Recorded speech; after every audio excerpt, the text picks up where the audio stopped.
Welcome, everyone. So good to have you here for MAI's webinar called Thriving as a Publisher and Author in an AI-Assisted World. So glad to have you here and be a part of this. We have a great panel. I'm going to introduce you to them in just a moment. I'd like to start by framing up two big ideas that I think will help us as we dive into this topic of artificial intelligence, or AI, in publishing. The first is, remember that AI is not new. Alan Turing, back in 1950, coined the Turing test, which is that if a computer acts, reacts, or interacts like a sentient being, then call it sentient. And since then, people have been on this path to figuring out what is the role that computers can play. What does that look like? What kind of intelligence do they have? What kind of intelligence don't they have?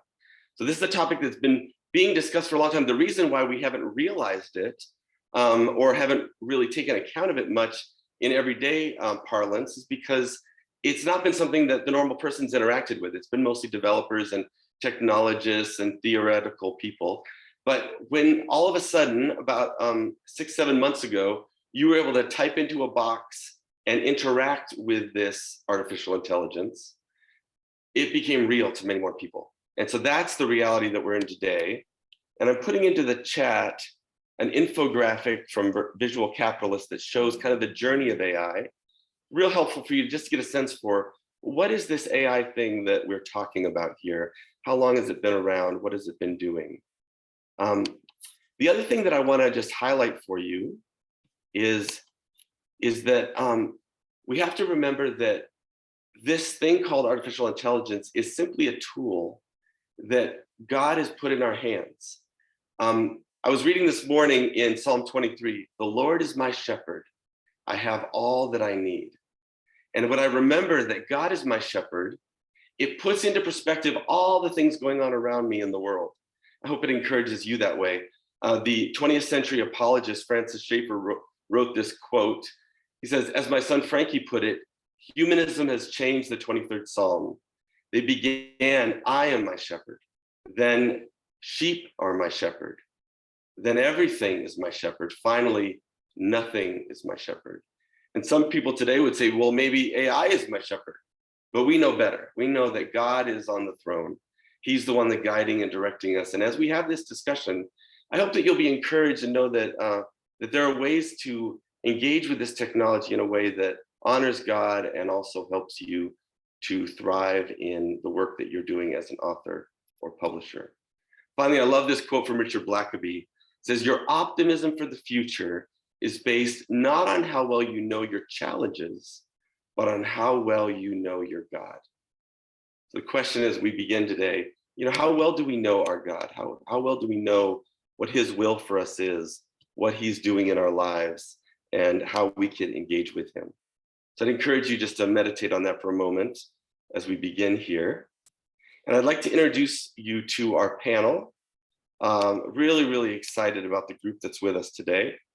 And I'm going ahead and putting all of their links. They didn't show up super great in there. Sorry about that. I'll work on getting them in better. I put all the links to their LinkedIn profiles. But first we have Barine Kirimi. He is the Publishing Development Coordinator for the United Bible Societies. He's also the founding director of the Publishing Institute of Africa and a longtime MAI trainer. So welcome, Barine. Then we have Yvonne Carlson, who's the Chief Technology Officer for Global Media Outreach and has a background in publishing from Moody Bible Institute and Moody Publishing and Moody Radio.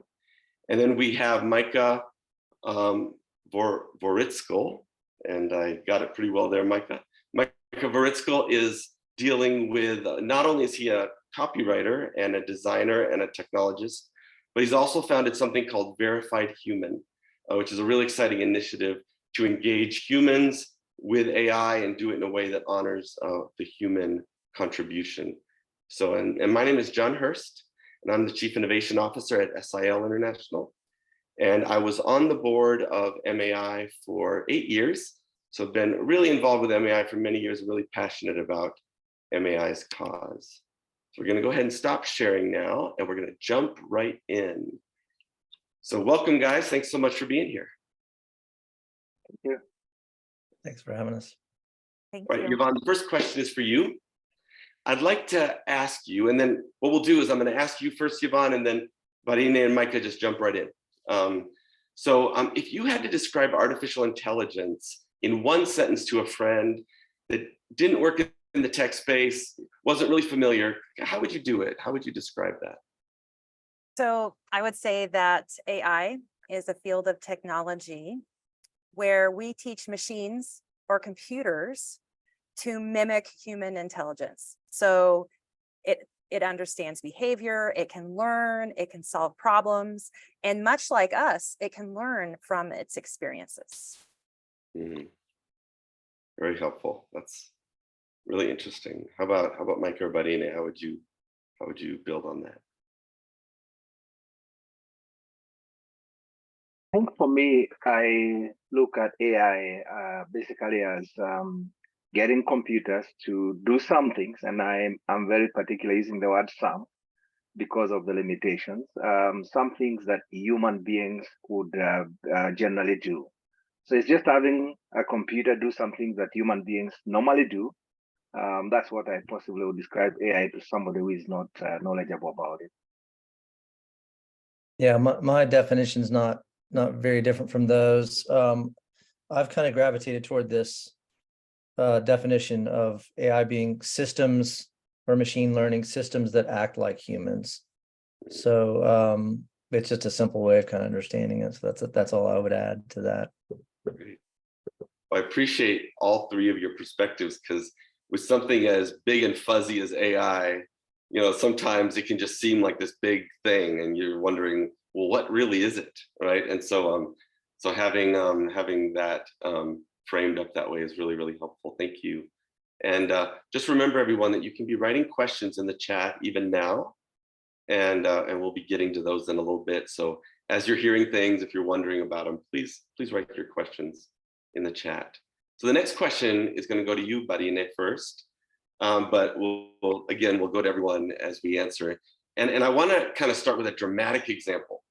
It's the future. We don't know what God's going to do. We don't know what things are going to look like in the future. But imagine a day when you go into either an online bookshop or a physical bookshop, and it's made of 50% AI-generated titles.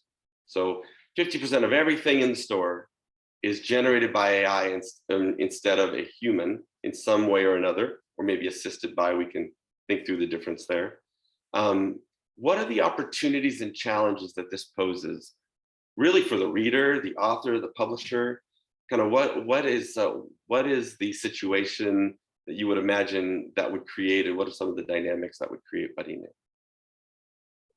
Well, thank you, John. And that's a very interesting question, especially when you think about the future, which you rightfully say that it's unknown. And I think we begin from the point where we possibly appreciate that even currently, as we speak, we don't know the percentage of books really that are AI generated, because as you rightfully said, it's not anything new at the moment. It's something that we've been working around with. And the other day, I was just preparing for this and thinking about it. I thought about some of the programs that are being used in the world of academia for plagiarism check and things like that. That's basically a lot of AI that's been used already. And so when I was thinking about some of the opportunities, and I'll speak at this from the perspective of both a publisher and an author as well, because I've published a couple of books. One, I see the opportunity that is presented that increases our efficiency, because when you think about what AI can do, is that it does not depend on the human strength like we do. Human beings get tired. Sometimes we are emotional about different things and we are not able to do a lot of work. And that's not the case with machines. So in terms of increasing efficiency, we know that you can do so much.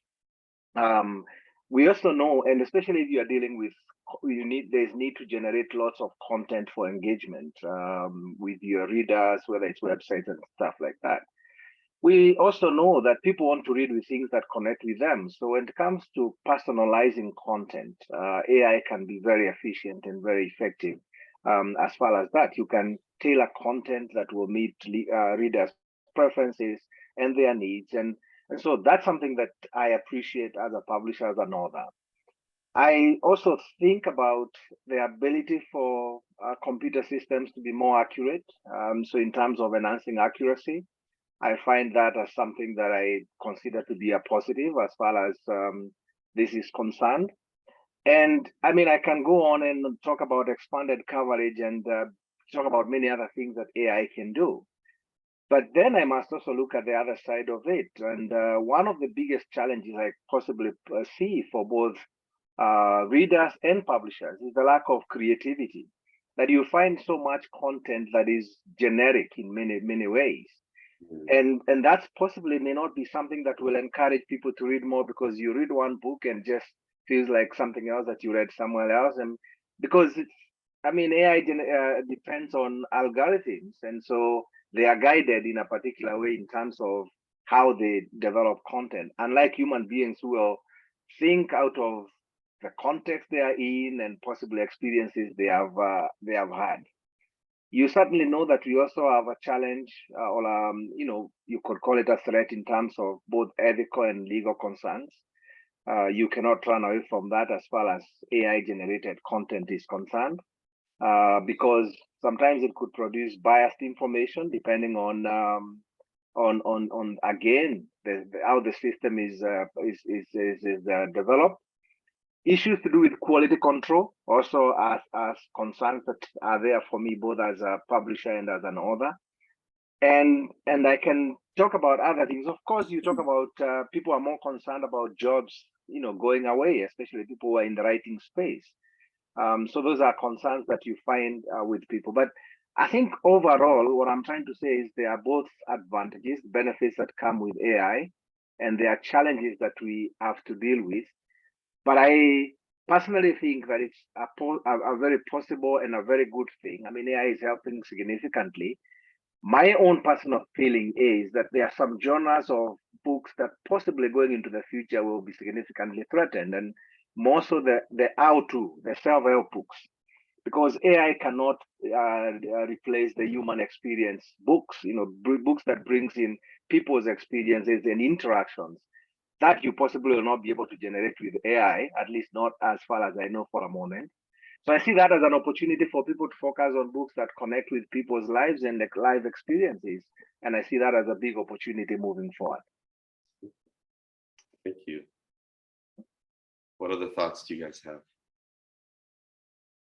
Well, I want to talk about the human aspect of authorship here. And I'm not going to steal your thunder, Micah, because Micah has more to say on this, but I do have a psychology degree. I'm not just a technologist. So I think about things from an emotional perspective. So when we think about marketing books in the future, I think we really have to highlight the human experience. So those promotional materials, when you're engaging with your audience, really highlighting the fact that this is a human. I'm sharing a unique experience that you cannot find anywhere else.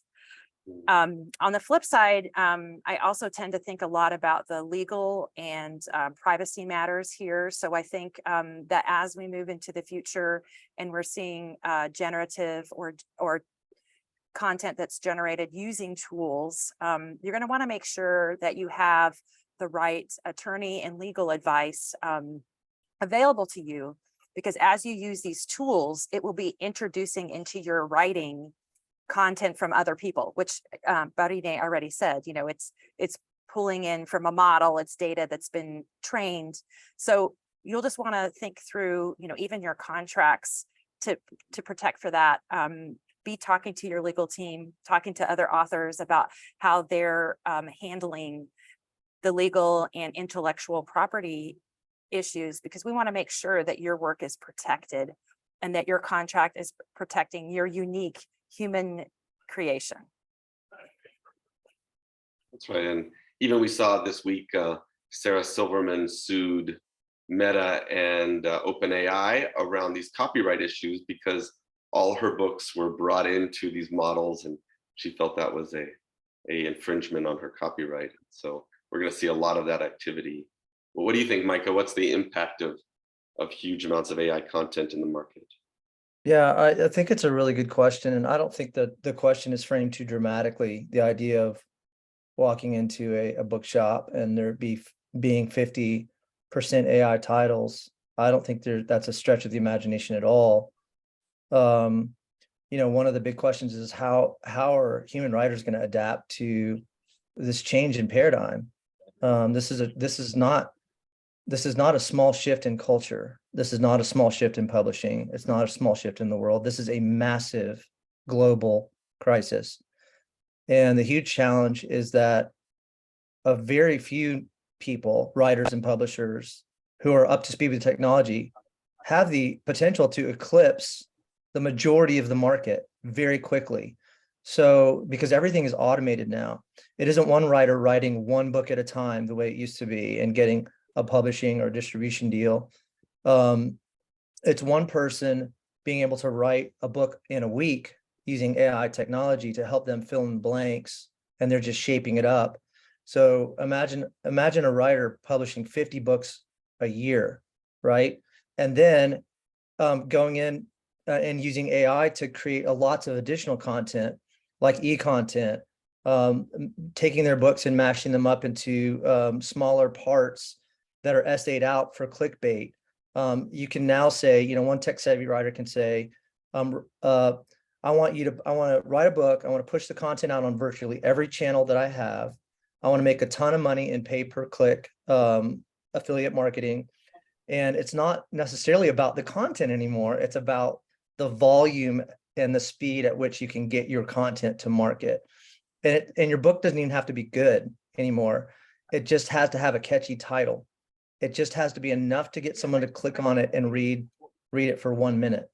And so it's changing. Really, AI is changing, and the speed and velocity at which all of this is proliferating is really changing the whole publishing game, especially when it comes to publishing online. It's not going to affect the traditional book market as dramatically, but I think we're seeing now that it's already affecting the e-market in a massive, massive way. But even agents I talk to and publishers are saying they're getting a ton of, or Amazon.com is getting a ton of AI generated books being submitted and generated. So even today, it's already a reality, and it will only, of course, increase, like you're saying, Micah. Let's build on, Micah, what you just said there, and talk a little bit about what is AI changing about the creative process. You alluded to some of that just now. Yeah. How might creatively look different in an AI assisted world? Barine and Yvonne talked about this, looking for what's distinctly human, right? And so what's your thoughts on that creative process in this new age we're moving into? Yeah, that's a great question, John. I think the fundamental process of writing is a human having an idea and saying, this is an idea or a story or an experience that's worth sharing, right? And so I'm going to try and capture this and share it. And really, that's the essence of all good writing, is a person trying to share their unique God-given experience with an audience, right? And now with AI, I think the two big things that are affected most are speed and automation. Like I said before, and you can come to ChatGPT with just a vague idea, and you can say, I have this idea. I want you to write me a book outline based on this idea. And then you can put in a couple of iterations of that outline. And then you can start saying, okay, now that I've got the book outlined, I want you, ChatGPT, to outline this chapter for me. And these are the main chapter headings that I'm looking at. And it will help you in that process. Then you can say, write me a blog post from this chapter. Then you can say, personalize that blog to a 40-year-old man. Then you can say, personalize it to women under 30. Then you can say, write me 10 social media posts from this content to post on my social media channels. Then you can say, write me a YouTube video script from this content. Then you can say, write me 12 prompts for a podcast interview. Then you can say, write me 3 to 4 killer headlines for the next chapter. It's so fast, and processes that used to take days and weeks can be done now in literally seconds or minutes. So the creative process has changed a lot. It's changing a lot. Gotcha. It's interesting about the speed issue. Yvonne and Barine, what are your thoughts? I think that the other piece of this is that it's not just the fact that you can easily take, your book and break it into different types of content, derivative content. I think it's also and speed, great, I'm automating this, but I think you have to have really solid marketing and promotional plans, because now you're going to have to cut through more clutter than you did before. So if you don't have a personal platform where you're engaging with listeners, viewers, if you have a podcast, if you think about other mediums that can help spread the word. So if you're a writer and you have a blog, great, but are you being on are you a guest on a podcast? Are you doing social media? What are other ways to show that you're human and convey the uniqueness of your work? Because that's where you're going to find that niche audience, those people who want to know you. Coming from the broadcasting tradition, it's amazing how much people want to know about you personally. They want to know you. And I think with all of this clutter and all of this content, that we're going to see lonely people searching for something bigger than themselves more now than ever. And you, because the content you write, can be a voice of hope for individuals. That's awesome. Barine, we can't hear you. Oh, sorry, I was muted. Building up on what both Michael and Yvonne have said, while as the speed is certainly going to be enhanced, you'll have much more content generated quicker, that poses one big challenge, and that will be the challenge of discoverability, because in the end, you have all this, and I think that's what Yvonne has referred to as tons of content that's available. And so for you then to be discovered, that human side, as Yvonne has mentioned, really needs to come out so that people can connect with you. And I just, was reflecting the other day that many people thought by coming in of self-publishing, then traditional publishers would be out of business. But that has not actually been the case, especially for publishers who have found their niche and they have been able to know how to add value to the process. And I guess as I think through it, then what AI is doing is that it's helping us to be able to improve on the processes. Some processes that would have taken so much time can be shortened, but we cannot forget that the computer generates content based on the prompts that we give it. So if I know better how to give good prompts, then I certainly will end up with great content. And then I must have space that I can connect with people who need that content. If that chain does not exist, it doesn't matter what AI can do. You'll end up with having lots of content that's of no value to anyone. So I think for me, what we'll end up is we'll have all this much content, but ultimately the question is, do you have people you connect with who value your content, who are looking for the type of content that you're writing? And so that means then they will discover you and they'll be able to engage with you. Without that, I think we'll talk much about AI, but it will be just making so much fuss, but so much will not be happening as far as I'm concerned. Yeah, that art of connecting with people is going to be even more important, isn't it? When you have so much more volume, you guys have all said the speed, the volume, the lack of personalization is going to require us as creatives to lean into some different things, but the things we've always done, right? We just may not have seen them as critical when there was a lot less volume in the system. Barine, let's switch over and I'll start with you on this one. And I want to ask you a little bit about the area of intellectual property.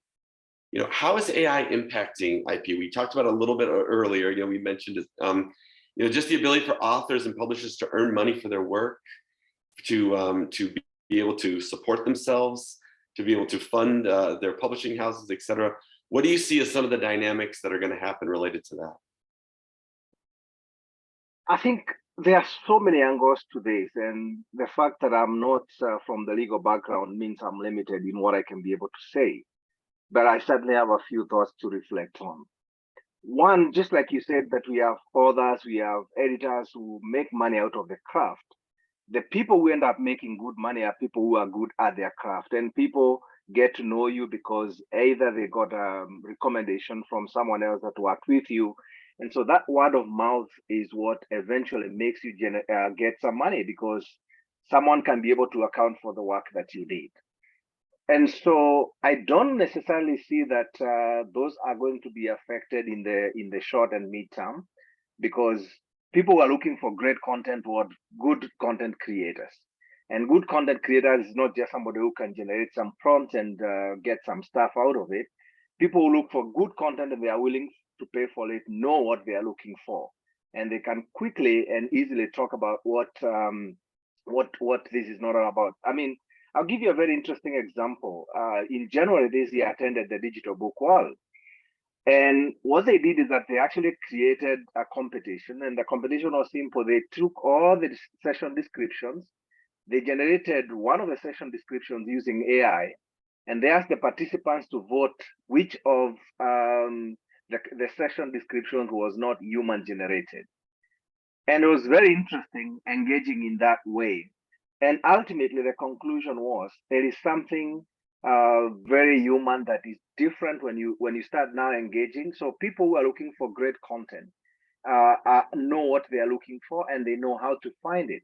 So in terms of affecting the ownership, not the ownership, but income generation, those who are already good and are making money out of it will continue to do, because they have a clientele that knows their work, that believes in what they do, and they'll continue working with them. But when you look at the legal frameworks that exist at the moment, it was very interesting. I was reading some articles, and they were saying that in most jurisdictions, actually the copyright protection is for human generated content. And so the struggle right now is the fact that when you use AI, should that content be copyrighted? And if it's copyrighted, should it be copyrighted to you who prompted, or should it be copyrighted to the people who created the software behind it? And so those are the debates that are going on. I mean, it's too early, so certainly no much conclusions. And so the whole issue of ownership becomes a big challenge, because you only copyright that which you can be able to clearly show that it's your work, it's original. So how do you claim it to be original when you've been assisted by machines and that program has been created by somebody else? So that's a challenge that we are going on, and you've already highlighted actually when you're introducing us today, is that at the end of the day also now there will be many legal suits. So the question is, do you just want to use machines and then end up being sued for content? Because when I use ChatGPT, for example, it doesn't tell you where it got the content from. So you can't even reference the content, even if you wanted to. However, when you think about it, for people who are willing to go beyond the human assistant content then that is generated by the machine, you end up having that content curated in a way that it's able to appreciate and acknowledge other sources. And so I see a lot of interfaces where if we use AI well, it will actually create more opportunities for publishing, in terms of editors, in terms of people who are able to curate the content.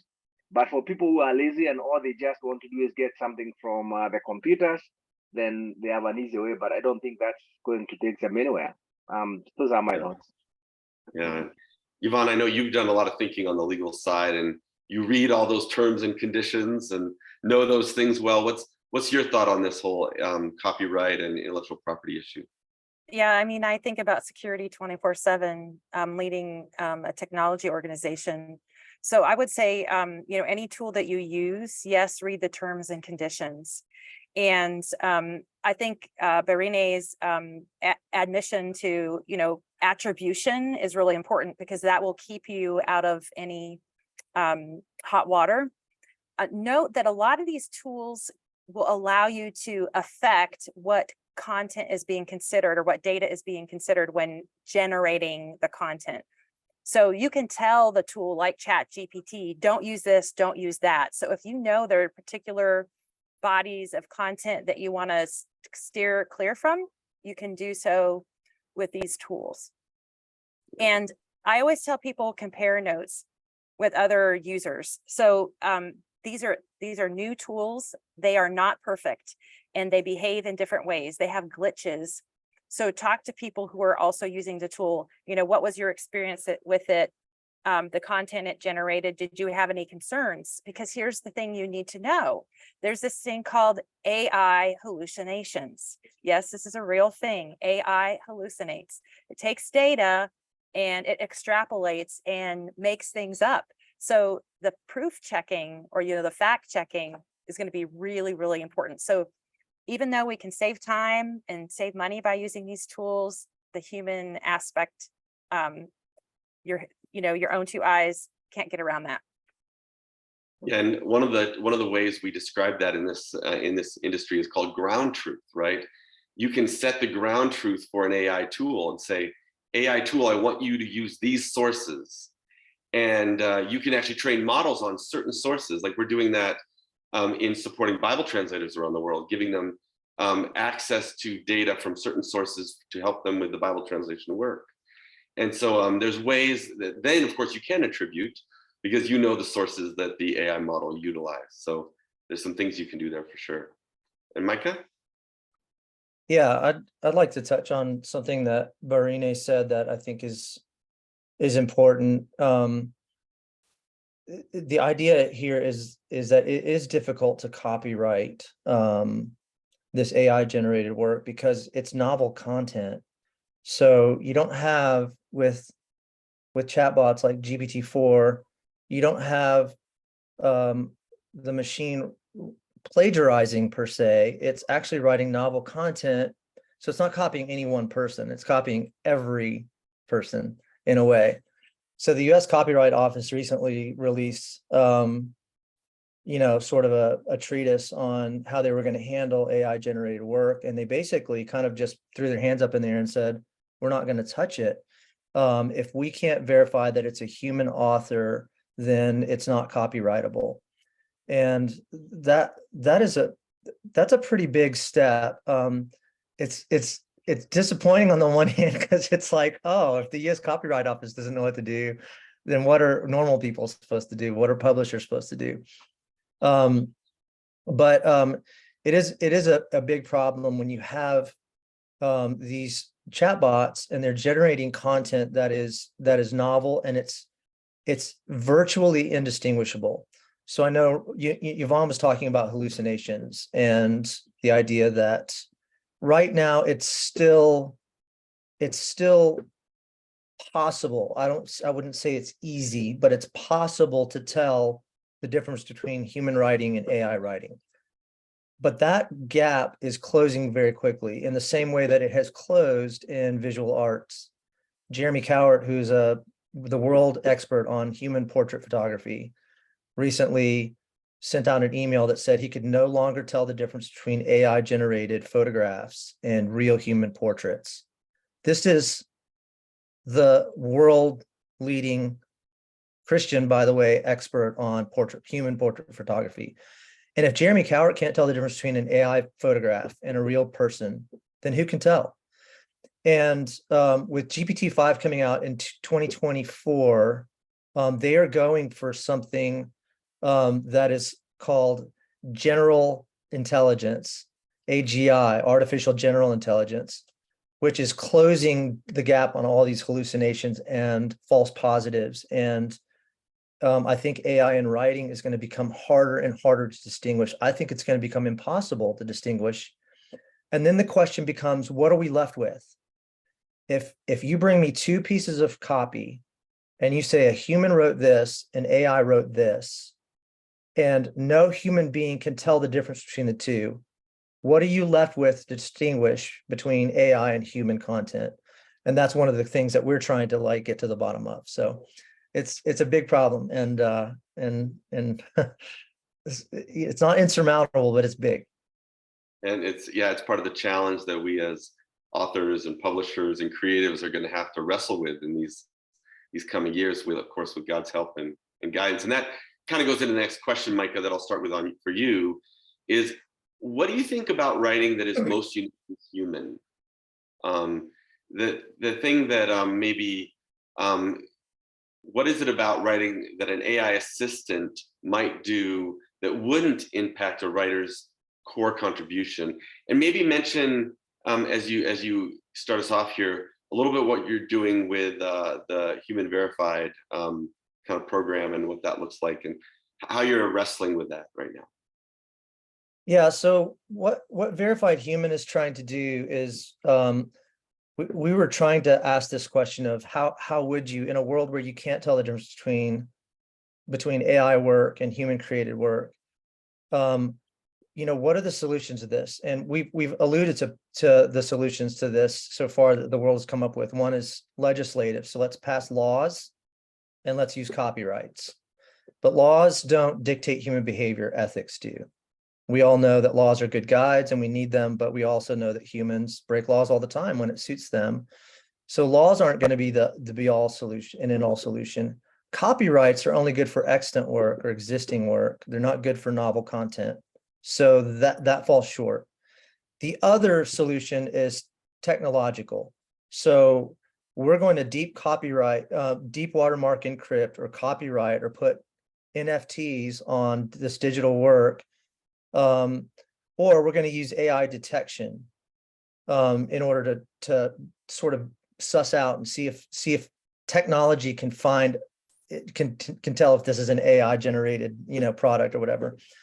Those fall short too, because again, copyrights and NFTs and watermarks are only good for extant work. They're not good for novel content. So if AI is creating novel content, you can't watermark that, right? It's just new. It just happens to be novel that day. And AI detection is exactly like that movie War Games. Remember that movie War Games, where you have a computer playing itself in a game of chess?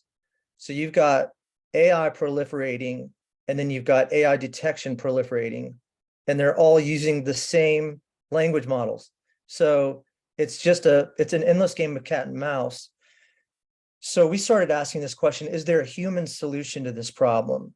Is there something about the human spirit, about the human being that is different from technology or legislation? And we believe that there is. And so part of what we're trying to do is establish this idea of human trust. So trust, but verify. So what we've created is we've created standards for written work, for visual arts, and for musical work, where the content creator, the author, can come to their audience and say, hey, I made this, I wrote this, and I want you to believe me. And I've got an organization standing behind me that says they're verifying my creative process. They're also verifying my work, that this is actually a human created content. So that's kind of what we're up to. It hasn't been easy, but one of the things that we've tried to do is ask the question of what is essential authorship? What does essential authorship mean? Meaning, who actually wrote this? And we have worked really hard with a group of experts. I'm a think tank of about 50 people in various fields, have been thinking about this question of essential authorship. So who or what wrote this work that I'm looking at? And the way we've defined essential authorship is, in any language, you have all of these component parts of language called words. And the words are finite. So in the English language, you've got, several million, something like 20 million words. And then, but you've got an infinite number of ways of ordering those words, right? So whoever selects these words and puts them in this order is the essential author. The person that takes, say, 3 or 5 or 7 of those words and says, this is the order those words go in to mean this, that's the essential author. If a human being did that, the human being is the essential author. If a machine did that, the machine is the essential author. And once we've established essential authorship, then we can go into talking about, okay, a human wrote this, a human has said they wrote this, and we have established that the human is the essential author of this work. And that becomes really important, because going back to that question of how are people going to get paid for content they're actually writing has to start with the question of, well, are we sure they actually wrote it, right? And so I think that's what we're trying to help with. And then, John, just really quickly, to your question of what is uniquely human about what the human contribution, the impact of a human's contribution. I think this is where we need to have optimism. There's a lot of reasons why people are fretting saying that AI is going to end writing as we know it, or publishing as we know it, or they're throwing their hands up in the air and saying we don't know what to do. I think we can have a lot of optimism, and Barine and Yvonne have both alluded to this idea that we have stories to tell. Human beings are the ones with stories to tell. And when Boris Eldagson won the World Photography Contest using an AI-generated photograph, what you realize about that beautiful photograph is that there is no story behind that, because it's not a real person. It's an AI-generated person. And I would take a badly written poem by a 10th grader in Michigan over a beautiful sonnet written by AI any day, because it's got the imago Dei of that 10th grader in it. And it's that human contribution, it's that human story that I want to celebrate, that we want to celebrate. It's the gift that God has given us to express ourselves, our experience, and our stories that make what we write really special. Thank you. Yvonne, Barine, anything you want to add on that point? I think for me, Mike has, put it out there as it is. Human beings connect with each other because we have shared experiences and shared stories. And one of the reasons why I read books is because I look for experiences that are close to mine that I can be able to learn from. And as much as AI will help in creating content, the reality is it doesn't get to that point where it is able to bring in those human experiences. And so I see lots of opportunities, and we already said this, that AI has significant help. I mean, if it's thinking of an outline of a book, if you're doing research, those kind of stuff, you can get technical help. If you're analyzing lots of data, it comes in very, very handy for that. But as far as you're looking to connect with people, and I know there's a question about that, that AI is not going to do for you. And so just like Micah put it, if we have our stories to tell and we connect with these stories, I think there's so much opportunities that exist that we don't need to be ignorant about what's happening in the AI, but doesn't have to worry us so much that we think everything is coming to an end. I would like to add that one of the things that I find when I speak on AI, being a technologist, is the idea that, like we've said it, this is going to be negative, right? The outcome will not be a happy one. And I would say, just like the internet, just like radio, just like television, these technologies, these communication technologies shifted our world significantly. And so we are in the AI age, also known as the fourth industrial revolution. This is the new time in human history. So the same God who was sovereign over the past ages is sovereign here. And I know a lot of wonderful men and women who are working in artificial intelligence for secular companies. So back to what Micah was saying about ethics, there are so many good men and women who are infusing Christian ethics into their work. So for that, I'm really, really hopeful that we will be able to reach people that we haven't before. Just surely think about taking some of these amazing books and translating them into other languages where there aren't any books. So I'm excited. Absolutely. And I think to your point there, I think right now on my team, we're working on the ethical framework for SIL to use AI. And I would encourage all the publishers and people and organizations on this call, develop some ethic guidelines for yourself. There's lots of good ones out there that you can use, borrow from or emulate, but develop some frameworks of how you're going to use it so that you can be doing it in a way that's honoring God and that you can stand behind. So this last question, Yvonne, I'm going to leave it with you for the last word because we want to get to some questions. And you are the queen of tools. So would love for you to share maybe just one or two tools that you would love to recommend to people to play around with as they're trying to dip their toes and start working with AI tools to help them in publishing. Sure. So obviously we've already talked about Chat GPT. So that's a very good tool for research. I love it. Like if I'm writing a blog, I'll say, here's my content, give me some catchy titles. So we've already talked about that. I'm going to talk about two that you may not be familiar with. One is Scrivener. And I'm going to go ahead and put this link in chat for you too. So these are tools for writers. So this will help you do research, organization, formatting. I love it. I know that people even use it for, academic papers. So I've kicked the tires on this one and it's easy to use. The other one that I like is called Designer. And again, I'll post this to the chat as well.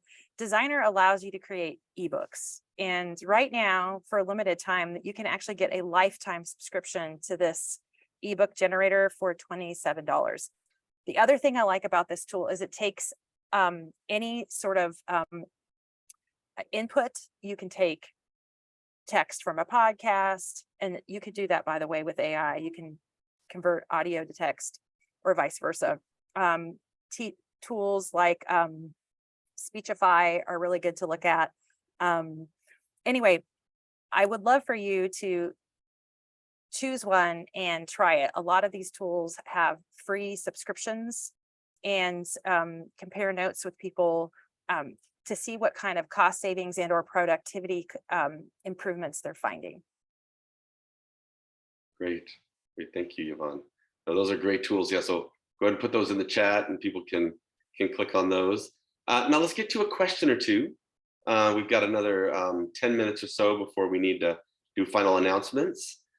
So Marcos asked this question: can an editor's work make a text created or elaborated by AI liable to be copyrighted, since his work also involves the use of his specific professional knowledge? And the work of an author who elaborates an idea of content, uses AI, and makes the necessary checks does not make something copyrighted, since he also has had his work, expertise, and experience involved in the content. So what's the dynamic of that when the author or editor works on it, but then uses AI as well? Any inputs or thoughts for Marcos?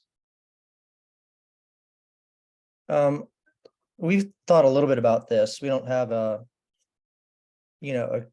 total answer to it, but we've thought about this idea when we were talking about essential authorship, of what do you do when you're using AI assistance and how do you draw the line? And it becomes really hard. It's one of the things I think that where there's a lot of work to be done to suss out what does AI assisted writing look like? Because we all, I won't say we all, but I would say that most writers use tools like Grammarly or spell checkers in Microsoft Word, and a lot of those are AI powered now. And so, to say I'm going to put this document that I'm writing into Grammarly, and it's actually going to recommend different ways of structuring the sentence that actually are clearer or better improvements, and I'm accepting those. Well, in some ways, it's rewriting what you wrote. So what of that still belongs to you, and what of it was the creation of AI? That's a hard question to answer, and there's no easy way of getting at it. I do know that that a standard needs to be developed, and I think Yvonne hinted at this need for us to begin developing standards for how we kind of suss that out for people. But it's a tough question. And again, the US Copyright Office has not answered this question for us about how can you tell what's AI created, what's human created, and what's AI assisted. And then one other note is this idea of AI unknown, which is one of the subcategories we have. There are instances where you may be using content and you're not entirely certain where this content came from. So you might be using AI without even knowing that you're using AI. And so that gets into another whole layer of the onion, but I think it's a complicated question and a really good one.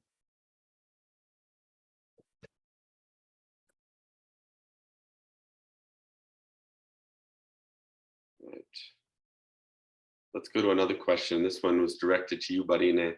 Can you speak to the value of authors having a personal connection with their reader through personal correspondence, speaking at churches, conferences, things that AI can't do, be in person with the reader? What's the dynamic there in your mind? Well, for me to answer that question, I would possibly ask you to think of some of the authors that you consider to be your favorite authors, that you've read their books.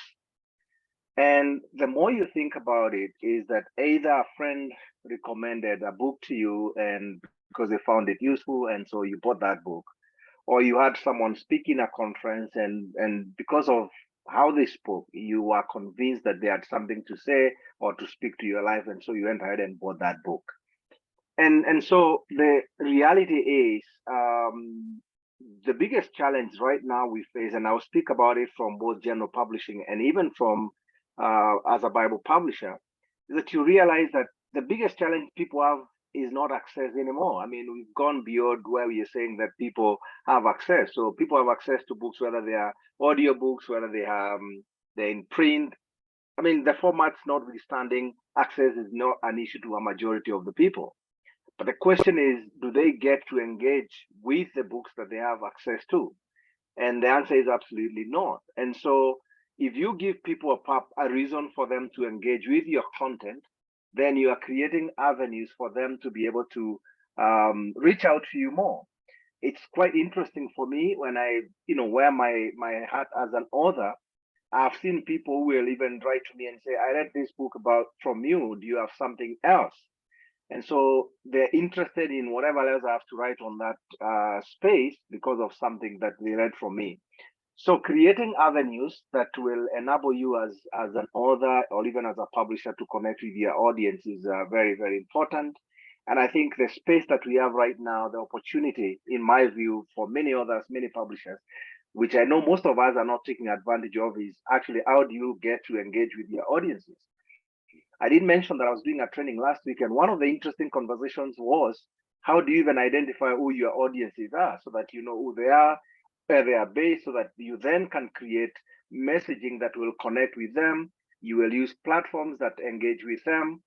And one of the interesting things is, whereas, based in Nairobi, most people use WhatsApp. I was in Southeast Asia where Telegram is more actively used. And so for me, with my WhatsApp, I may possibly be left out of the conversations happening in that space, simply because I did not know who my audiences are and what platform they are in. So audience engagement, whether your audience is found in church and conferences, then you better find your way there. If they are online on social media platforms, you must find yourself there, but you have to know who they are and where they are so that you can connect with them. So I cannot overemphasize the need to engage with your audiences. And as you engage with them, then you will be able to create not only the space for them to ask you questions, but sometimes even to suggest other areas that you could address where they have need. Yvonne, one of the questions that we received actually beforehand was talking a little bit about AI as it's evaluated by a Christian worldview. And specifically, I want to maybe broaden that out a little bit in technology. How do you deal with the world of fast-paced technology change and do that as a believer, as a Christian? It's something that you spend a lot of time doing and thinking about. I wonder, any advice or insights that you might want to share along those lines? Absolutely. Number one, I pray. I that may sound just like such a basic, simple answer, but when I'm looking at new technologies for my organization, I pray. And I pray for wisdom, I pray for clarity, and I always connect with subject matter experts. So I belong to some organizations, Faith Tech is one, Missional AI is another. These are Christian organizations full of technologists, and I am part of this community. And so what I do is I reach out to people who have subject matter expertise in whatever domain I'm working in. And so research is really important. Yes, I even use AI tools to do research on AI tools. So I'm in prayer. I'm research, wisdom in the multitude of counselors. I'm looking to see what other trusted voices are saying about this. And then I'm making my evaluation. If you don't have a group of people like an ethics committee, you've already mentioned this at your organization, or somebody that you can lean into as an accountability, that's where a group like that would really come into play, because I like surrounding myself with people who have different perspectives, and they would have different questions of the technology and the benefits of the technology than I would. You know, when you're an engineer, you know, it's like all software is wonderful, but maybe not. Maybe I'm letting my bias blind me. And that's what we have to be mindful of, is we all have bias. Are we looking at things holistically? Great. No, good insights. Thank you, Yvonne.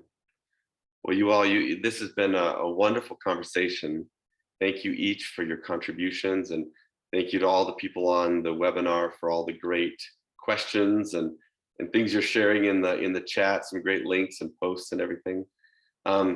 What I would like to do is I'm going to just quickly pray for us. God will give us wisdom. And then I have two announcements that I need to share for events coming up for MAI, and then we'll be done at the top of the hour. So let me pray, and then we'll do announcements. Dear God, I want to thank you for Micah and Yvonne and Barine for their time, taking time to share with us. I want to thank you for every one of the people on this webinar today, and the many, many more that'll listen later. Be with each one of them, God. Give them great discernment as they wrestle with how to use these tools, how to do their craft, how to honor you with their work, and yet at the same time be wise and use the tools and technologies at their disposal to engage the world around them. And God, we know that the end result we want is to glorify you and to see more people come to know you and have hope in you. So we pray for that, God. Thank you for this time together, and pray that our words and our thoughts and our ideas would be honoring to you. In Jesus' name, amen. All right, I'm going to share my screen very quickly. And I just want to mention to you two things. Number one, Lit Africa is coming up November 5 through 9 in Botswana. So if you are able to be part of that event, please consider it.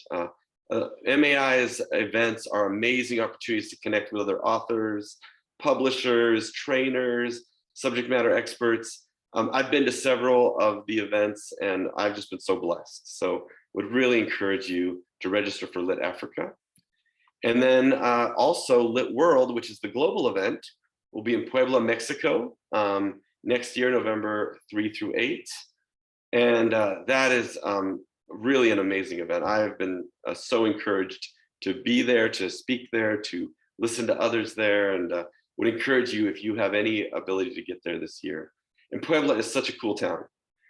So many churches and just an old colonial landscape, and so green and beautiful. It's an amazing part of Mexico if you've never been able to visit, and I know you'll enjoy it. So would hope that you can be there and be part of Lit World 2024.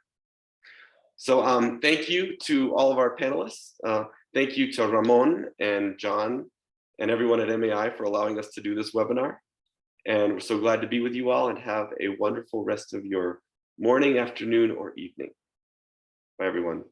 Thanks. Thank you.